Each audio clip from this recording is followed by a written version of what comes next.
Across California, school boards and superintendents are lamenting a lack of funding from the state.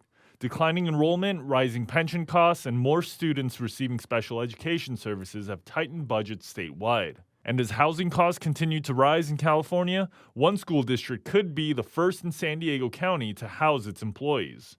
Chula Vista Elementary School District is asking voters to raise local property taxes to build a 100-unit affordable housing complex and subsidize rent for teachers and staff.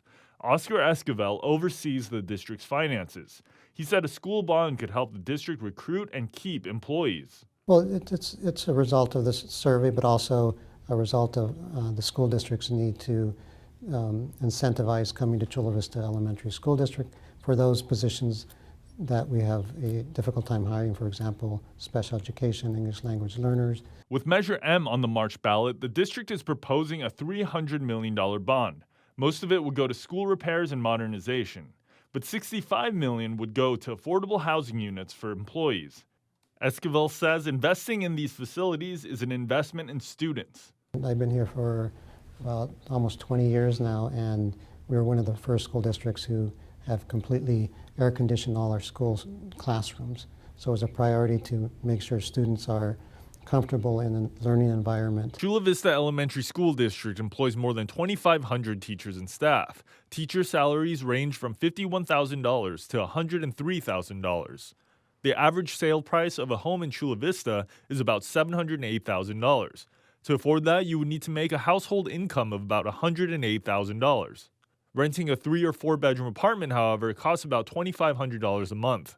To afford that, you would need a household income of about $86,000 a year. Susan Scala is the president of the teachers union at Chula Vista Elementary School District. She said the union supports the bond overall, but she has concerns about district employees living in the same building, which could cause tension at work. I just see issues with it. You know, I mean, here we are, we're good friends, and then all of a sudden maybe I'm up late at night playing my music too loud, and then, you know, that goes to work with me, or, you know, it's another issue with another employee at a different site, and I just see potential for complications. The bond measure would raise property taxes by up to $30 for every $100,000 of property value. The San Diego County Taxpayers Association, which reviews school bonds throughout the county, did not endorse the measure. Kelly Batten is the director of policy at the association. She said the teacher housing component was the only thing holding the association back from endorsement. She said the district didn't provide enough details on how the money would be spent and how the housing complex would be maintained. When we look at bonds, if a district isn't specific on how they're going to use it, we tend to not support those because we want the voters to be aware and, you know, be educated on exactly how those funds are going to be spent. Despite her concerns about the housing units, Scala applauded the district for addressing the issue head-on. Trying to find a solution by offering subsidized housing for employees, I think it's a noble idea.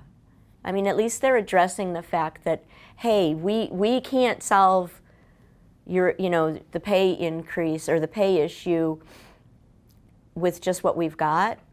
So this is one way that, you know, maybe we can lighten the load a little bit. Measure M needs 55% of the votes to pass. Chula Vista voters decide on March 3rd. Joe Hong, KPBS News.